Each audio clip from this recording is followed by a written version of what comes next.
I lit the little patch of like grassy stuff that I saw, and it caught fire. So I threw it in the pool area where there was loads of leaves. When I say it just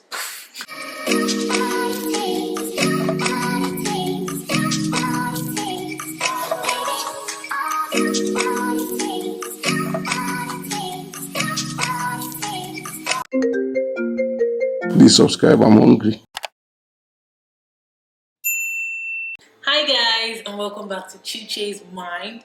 And in today's video, I have with me Adama. So in today's video, we're going to be talking about growing up Nigerian, and we're going to be doing our makeup. I'm so confused on my sitting position. My mind is like sit on this chair because it's very comfy. My other mind is like sit your ass on the floor. I think if this was a bit higher. So we have the makeup on this table. Yes. Unfortunately, most of you all can't. Oh God, my face is feeling so dry and ashy. Okay. Dog. Nubian Beauty. Sponsor her. You can't really say it, but yeah, sponsor me, please. I'm talking about your makeup. Which one are you putting? I've already put. Did I put your primer? No, I did. So growing up Nigerian. You go first. Your stories are more interesting. But I feel like my stories will bang more with the people that were in the stories to make it make more sense. All my life, born, brought up, here. Naija for life. So you had the proper Nigerian treatment before. But even the funny thing, because now or recent, people are always saying how all Nigerian kids that were whooped by their parents, you had cane, you had koboko, and that was child abuse. This is really good, by the way. I really like it. Go on. And in my head, low key, I'm like, to some extent, it was for some kids. Okay. But to some other extent, I don't think it's child abuse, because there's some kids that you literally have to flog. Example. Some really stubborn one. Yes, yeah, they had to flog me for me to listen. But at a point, I felt like it wasn't getting to my head again. So flog me, I'll cry. I'll still go and do what I want to do. So to some extent, it's like, it can work for some kids, and it won't work for some kids. Fair enough. So for me, with that flogging, before I would do some things, I will have to think twice. See me really talking, I'm not even doing makeup. To me, it will ring a bell in my head, like, don't do that, they will flog you. Is it worth the flogging? So you actually thought about it before you did any action? So yeah, sometimes I'll think about it and be like, is it worth it? If the game is not worth it, I will not do it. Guys, this is a hack. Eyebrows. I saw Beyonce's makeup artist do this, and he says he does this for her when she's going on a show or when she's doing photo shoots. So I started doing it since for like a year. Wow. Me, I don't do that. It's the same thing, he says, and it comes off. And I actually low-key feel like it's made my eyebrows grow just a little bit. I mean, I don't want my own eyebrows to be growing that much. So you were saying you always thought about the repercussions before you. So I'll be like, is it worth crying for? And if I'm like, it's worth crying for, peace. I'm doing it. Nobody's gonna stop me. Give us an example, like what? Okay, let's say something I like now. Let's say my mom has told me not to pick meat from the pot or something like that. And obviously, you know I like meat. Or she'll say don't take more than one piece, and I'll take more. Maybe she'll catch me and it's like, she's going to flog me for that. So I like that meat now. It's sweetening my body. Are we gonna do it? You flog me. I'll say sorry. Last, I will not do it again. And when you say flog, like describe the sort of flogging, like because people are gonna think it's like lashes, like how they did Kunta Kinte, but it's not. No. You're talking about like smacks on the hand. No, which one is smack on the hand? Who is smacking you? You're smacking on your hand is not even doing anything to your body. So what kind of punishment? You go and pluck your cane. So basically, it's like we had this tree in our house that had branches. So my mom will be like, okay, go and get your cane. And if she knows that you're not going to get your cane, she will send my sibling, like my sister and my brother, she'll be like, PJ, go and bring cane for Uche. No, I go and bring cane. And obviously, as we're kids, it will be sweeting our bodies. So it's like, mommy said I should go and bring cane because she's going to flog my hair. We'll now run, go and bring the cane for her. You now give her, that's what she'll now use to flog you. But it's not like she'll flog you to the extent that you'll be bleeding. She might just give you like 5-10 strokes. I'll be like, don't do it again. But looking back now, do you feel like maybe you exaggerated how deep the punishment was. Like, it wasn't that painful, but because you were a child, everything was painful to you. No, it was painful. Me, my threshold for pain is very small. Someone like Noye, you can flog Noye from now to next year, Noye will not cry. But me, before you even flog me or say crying, I will start crying for you immediately. I won't even waste time. So that's not, even in school, so when I went to my secondary school, when they used to call me out for dirtiest student or worst student, which I wasn't, but because I had issues with my supervisor, so if you are called out for dirtiest student or worst student, they will flog you. So me, I know that I'm always coming out every week. So I'm ready for the cane. As they are flogging me, I'm crying. Before they flog me, I'm crying. Everybody will be laughing, so people like, this girl is not serious. But you still see me the next week again. I think my experience is slightly different. I wouldn't say I grew up Nigerian. I would just say I grew up African, because obviously I'm mixed with multiple things, and I stayed the majority of my life in Gambia. So I was exposed as everything could be. I was exposed. And most people don't know I speak Arabic and French, so I got to see different people from different walks of life. Now, in terms of smacking, I would say I was my dad's favorite. Like, no shame in that. I remember my dad used to lie to me sometimes if he had to go to work or he had to travel. And he'd be like, okay, you can follow me to work, that's fine. Just go and have a shower. And I always knew that he was lying. So I would take my clothes off. Next thing I hear the car going. And then apparently the whole neighborhood will see me screaming and shouting, running in my underwear. And everyone would just stand out, like, outside the gate. Sometimes they would call my dad and be like, yo, Captain, what you did was not good. Come and collect this child. And he will come, he will drive me around until I fall asleep, or he will go and bribe me with food, bring me back, and then promise me like a gift and stuff. And I can only remember twice that my dad smacked me. The first time I just really wanted to open my mouth. He just literally tapped me. And because he tapped me, I felt like, oh my God, you've embarrassed me in front of my siblings and the house help. And so I started shouting for no reason. And then the other time, I didn't do anything, but my brother Ike is the one that went and told. So he reported like a cousin of ours, and my dad was already like, mind your business. And I know I'm the one that like tells on people. So I decided, no, it's going to be too bait, but I encouraged my brother to go and do it. So automatically I got the blame, and that's the first time my dad ever smacked me. He never did it again, but that's the first time, and it scarred me. I remember once I burnt, so we have like a pool area, but there was no water at this time, and leaves were falling in. So I decided to do a good thing. I was bored. What I normally used to do with my little brothers is that we'll take like, when the cooks and stuff are cooking, I would take the empty cans of tomato puree, go to the backyard, put sand, water, soap, you know, like washing up liquid and stuff, and like I'll get some tomato puree or whatever, mix it together, start a little fire, and then we'll cook it and say we're giving it to the ants or whatever. So one day I was bored, there's nothing to do, no one's around. I decided to help the house help, like the cleaners and stuff, and I started sweeping the compound, picked up some leaves. Any ideas? I was like, okay, what do we do? I've seen people light it. I lit the little patch of like grassy stuff that I saw, and it caught fire, so I threw it in the pool area where there was loads of leaves. When I say it just and it was the neighbor's lemon tree or orange tree was hanging over our pool. When I say I freaked out, I ran to the backyard to go and get a bucket of water, and it was just a cup. I didn't have a bucket. By the time I came back, the whole backyard was ablaze. As a child, I threw it. It didn't work, so I just told myself I'm running away. I ran, and I could see our house from the end of like 2 blocks away on fire, and like your house was on fire. Our backyard was on fire. The neighbor's house was on fire. The gateman, everyone was trying to like, you know, wow, stop everything. And I think I could hear them screaming my name because the house helps told them I was the one at the backyard. I didn't come back until the end of the day. I remember it was the 21st of January because my birthday was the next day. I came back in the evening when everything died down. I remember the whole neighborhood was watching me. I came back. I thought my mom forgot about it. She was smiling. Are you okay? That's fine. She locked the doors. I was watching TV. Next thing, I just feel something on my back. I just remember she smacked me.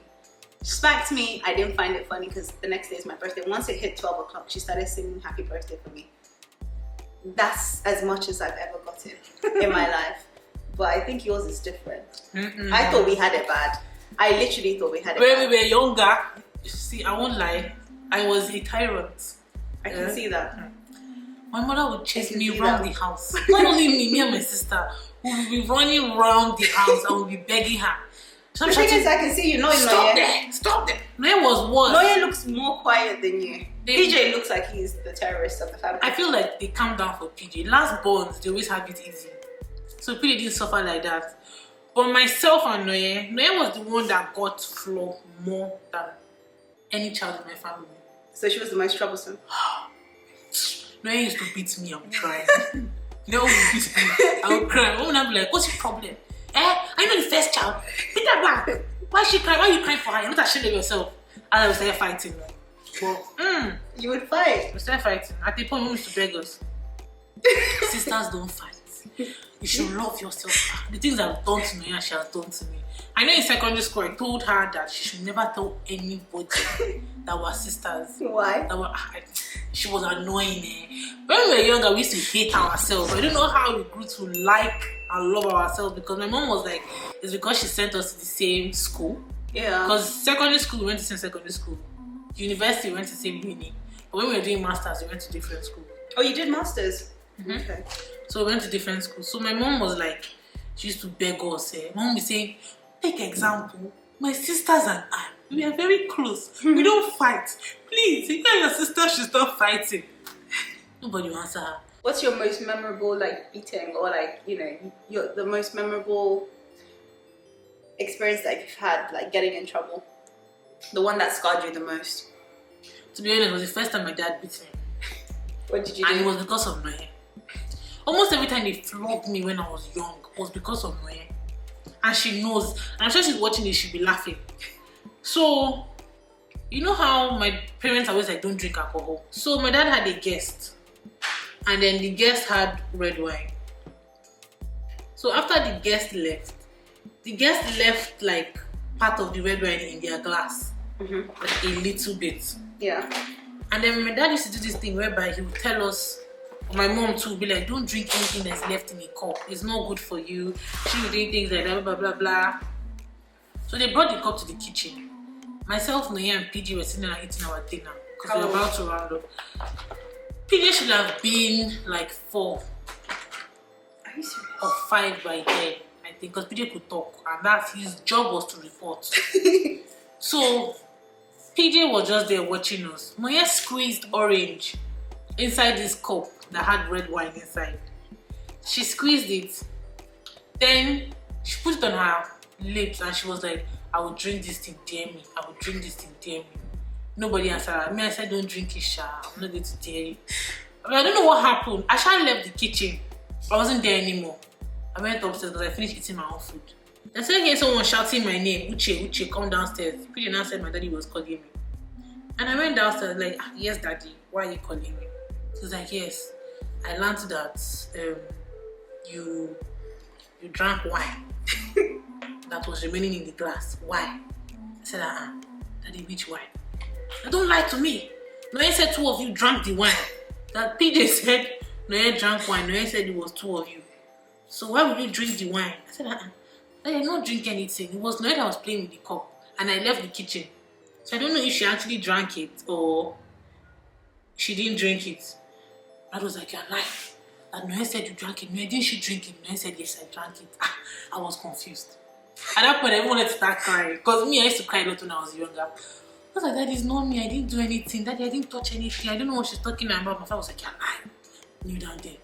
And I will not lie. In our house, any small thing, kneel down there. Kneel down there, raise up your hand.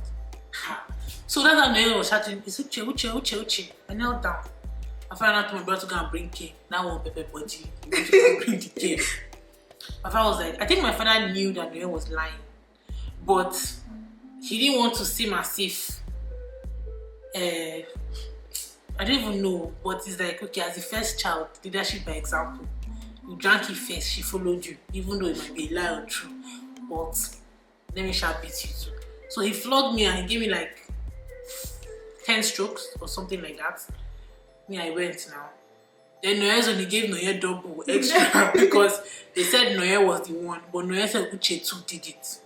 flogged us, told us to go and kneel down and face the wall, raise up our hands. I don't know, for like, after like a while, he told me to leave. My hair was still there. I feel like all African mothers have short knickers, like short shorts, that they wear to like fight. My mom had plenty. It's not just All I know is like back in Gambia, if you ever got my mom or any of my aunties to wear shorts, just be prepared to run away, because the amount of beating you get. You finish disobeying them. Do you think it's that easy? Best experience growing up Nigerian. Saturdays and Sundays, we will always go swimming. And you guys should guess where we go swimming. Tell us. Iko. The shade. That's how I learned how to swim, from going to Iko. How good are you? Very good. And that was like a good experience. Yeah, I love that. But no, this is the experience. So, after swimming, we now eat chicken and chips. And the chicken and chips was amazing. After eating chicken and chips, we will rest more, go back and swim. After that swimming, go and like dress up, buy suya, go to grandma's house, eat suya with grandma, gist with grandma. Grandma can offer us food, we eat small. Then from grandma's house, we will now go to Chocolate Royale. From Chocolate Royale, we'll have ice cream and donuts. On our way back home, everybody's sleeping in the car. We get home, we shower.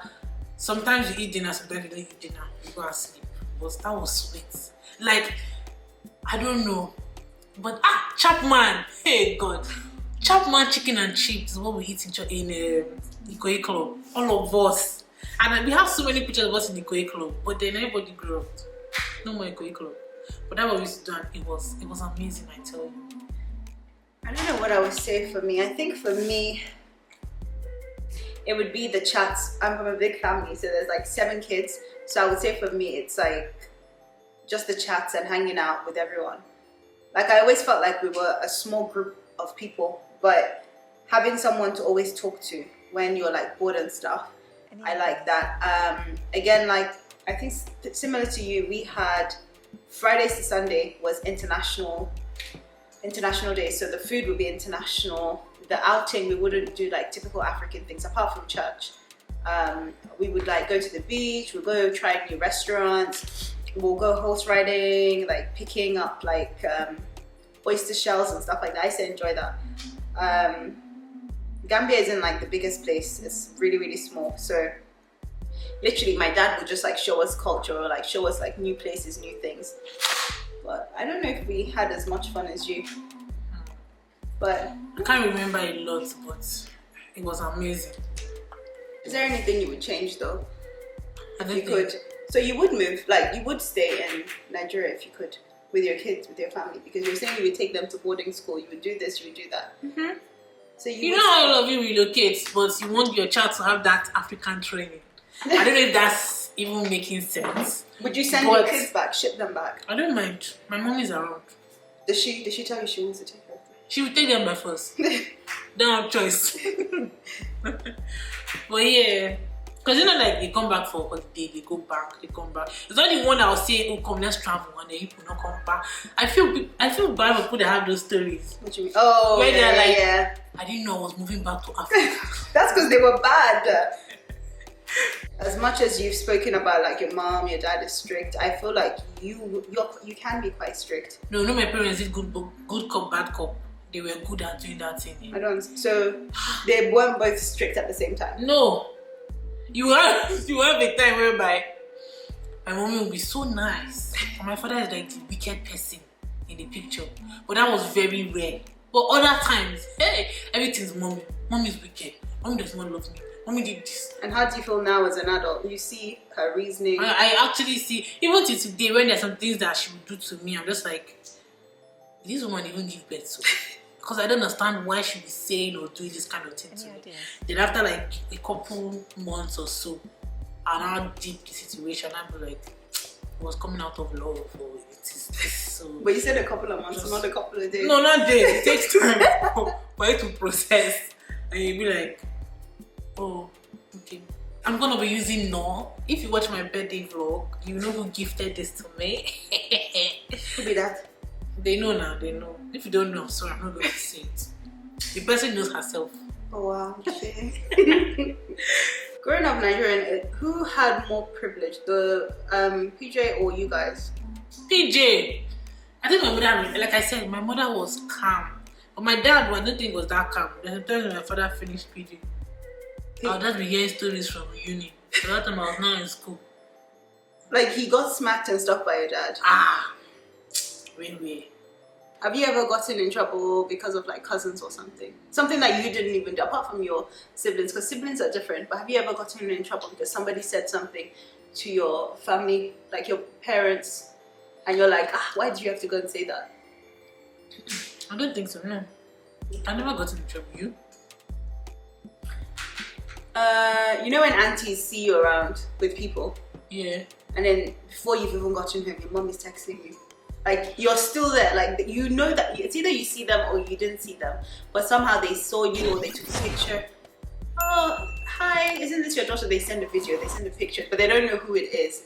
It happens a lot in London. That's why when I was younger, I used to be scared to like hang out with anyone. Because I'm scared that my an auntie or an uncle is passing by and they've seen me in their car and they will go and tell my mom. And the story is never the same. That's why I was asking. No, us we were caged in our house. They lock us. When did they allow you to start dating? Well, they didn't know about it, but I started dating at uni. But when did they authorize it? They never actually said you can date now. They said just be careful of boys. They will promise to marry you because you are in school. When they not tell you to come out so you can marry, they will not take you back to school. They will not be disrespecting you. Who gave you that advice? Both of my parents. Did they ever have the talk with you? Sex. Like, you think an African parent will sit down and say, come sit down, let me tell you about sex. That's the last thing they would do. One time in primary school, when I was being bullied by a teacher because we stopped doing lesson with him and he started picking on me. Then one time he called me Olodo in front of a whole class. I know that thing can be very like painful, and it can make a child think like, oh my god, I'm worthless. And so my father didn't find it funny, my mother didn't find it funny. My father went to the school the next day to go and see that man. They started begging him to forgive the man and not like beat him up or do anything like that. My father didn't find it funny. I like how your parents were very protective of their kids. 100%. Anywho, guys, we've come to the end of this video. I hope you enjoyed it. We thought about makeup products that we did not mention. When they start sponsoring us. Exactly.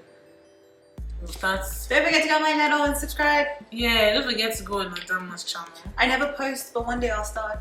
Thank God she's admitting it now. Because when I was attacking in the other vlog, she was telling me what I'm talking about. I always do this, I always do that. That is okay. I'll start posting again. Let's pray and hope. It's not even that. Guys, I'd like to get a video editor, like someone who just I come up with ideas, we know we're filming this and that, and then you edit it for me so that I can still go to work and do other stuff. It'll be ideal. Even you, Uche, I don't know how you do it. I love editing, that's why. I do too, but I just don't have the time. I will find time. Most times I don't even sleep at night. Yeah, you don't. I'll now wake up very early in the morning and be running to work. And I'll be like, you too, this is what I'm doing for you. Maybe we'll come back and we show them the finished product. Yeah, that's going to be a good idea. We're looking like twins, looking. With our braids, black braids. I feel like my lips should be brighter. Why? Because your lips are brighter. You put lip gloss on your neck. And it ruined it. Exactly. You guys think we're going clubbing? This is Maybe the right time. You never know. Please subscribe, I'm hungry.